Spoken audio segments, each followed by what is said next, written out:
Bonjour à tous, mon prénom est Nelly, je suis étudiante en communication à l'Université de Montréal et aussi ambassadrice dans la même université.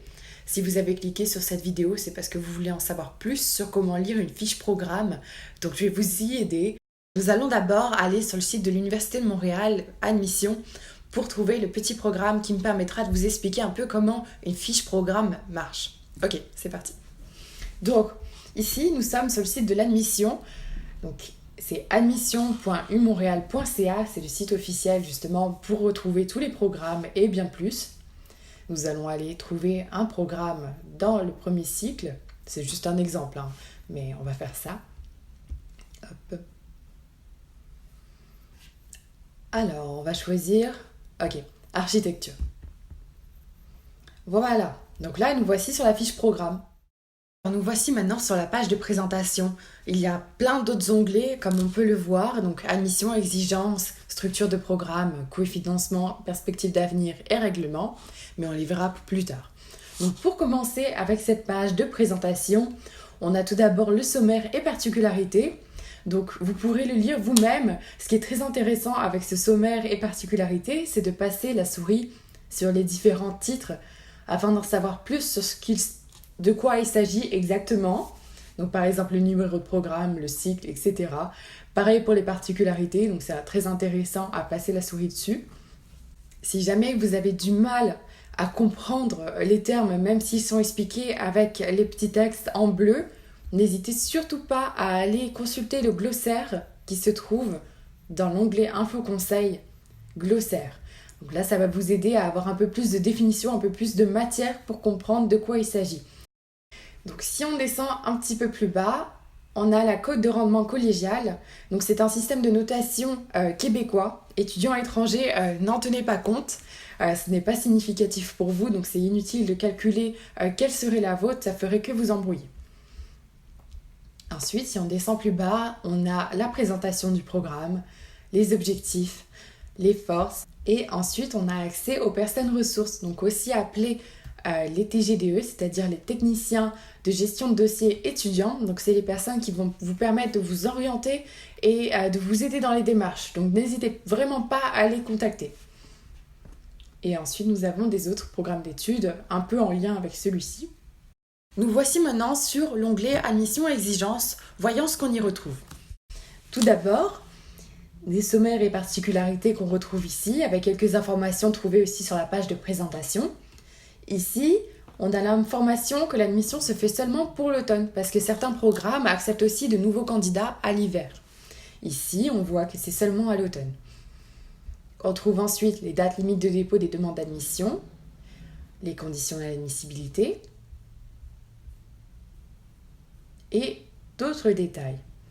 Pour les conditions d'admissibilité, il faut bien évidemment regarder celles qui vous concernent. Donc par exemple, pour moi, avant d'arriver à l'Université de Montréal, je venais de France. Je viens toujours de France d'ailleurs. Donc j'ai fait mes études à l'étranger. Voilà. Et donc ici, je peux rentrer aussi le pays de provenance. Donc je viens de France. Et voici les préalables et exigences additionnelles à propos de ce programme. Donc c'est un petit texte à lire avec vraiment beaucoup d'attention qui est vraiment très important pour la compréhension ensuite du système d'admission. C'est vraiment très important à lire. Si vous voulez plus d'informations sur la fiche concernant votre pays, vous pouvez la consulter ici. Bien entendu, certains programmes demandent d'avoir des cours préalables, comme on le voit ici.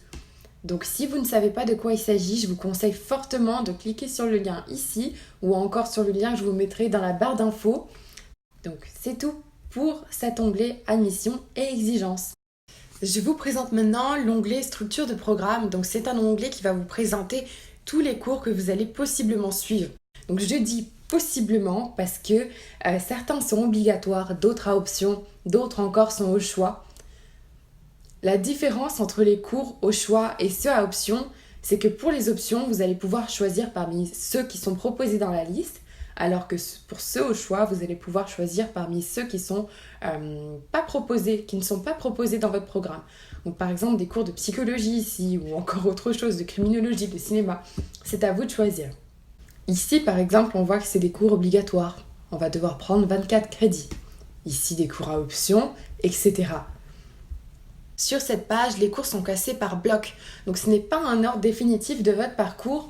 Lors d'une session, vous allez pouvoir choisir par exemple un peu du bloc 70A, un peu du bloc 70B, dans l'ordre que vous voulez, parce que c'est comme ça que ça fonctionne ici. Donc pour ceux qui n'ont pas l'habitude de choisir eux-mêmes leurs cours et qui sont un peu perdus dans cette procédure, vous pouvez soit en parler avec votre personne ressource, soit avec la TGDE, soit encore regarder le haut de la page structure du programme au cheminement type, ici.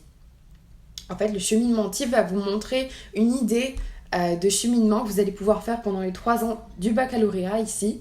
Donc c'est très pratique, malheureusement ce n'est pas disponible sur tous les programmes, donc c'est pour ça que vous avez toujours l'option d'aller parler à votre personne ressource. Nous allons maintenant déchiffrer l'intitulé d'un cours. Regardons ici par exemple le ARC 1011.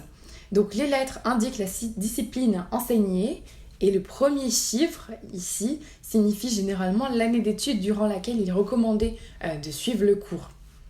Ensuite ici on a le titre au complet, le nombre de crédits qui sera accordé à la réussite de ce cours, la période pendant laquelle il est enseigné, donc soit de jour, soit de nuit. En général, les cours de nuit commencent à 7h du soir, 19h.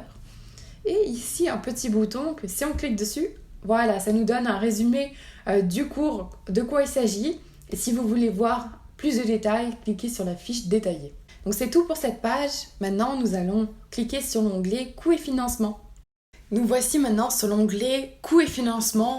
De quoi il s'agit? Qu'est-ce qu'il y a dedans? Je vais vous montrer tout de suite. Allez, on regarde ça. Donc tout d'abord, nous avons les droits de scolarité avec un hyperlien très très utile que vous pouvez consulter.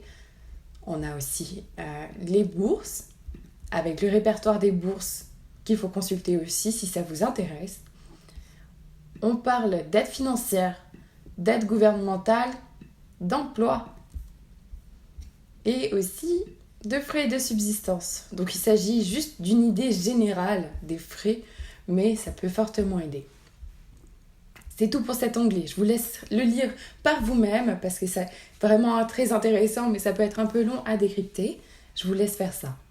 Nous allons voir l'onglet Perspectives d'avenir. Donc, dans l'onglet Perspectives d'avenir, on nous montre des exemples de professions possibles. Donc, par exemple, ici, architecte.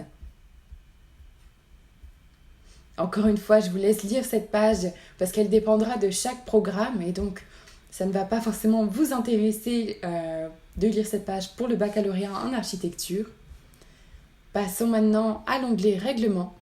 Donc dans cet onglet, on peut voir le règlement des études de premier cycle. Donc c'est peut-être un onglet qui va un peu moins vous intéresser, mais c'est quand même plutôt bien de le lire pour être au courant un petit peu de toutes les spécificités de ce programme. Cette vidéo se termine ici. Nous avons exploré tous les points importants d'une fiche programme de l'Université de Montréal. Maintenant, c'est à vous d'aller explorer la fiche programme de votre choix. D'ici là, nous vous souhaitons un bon succès.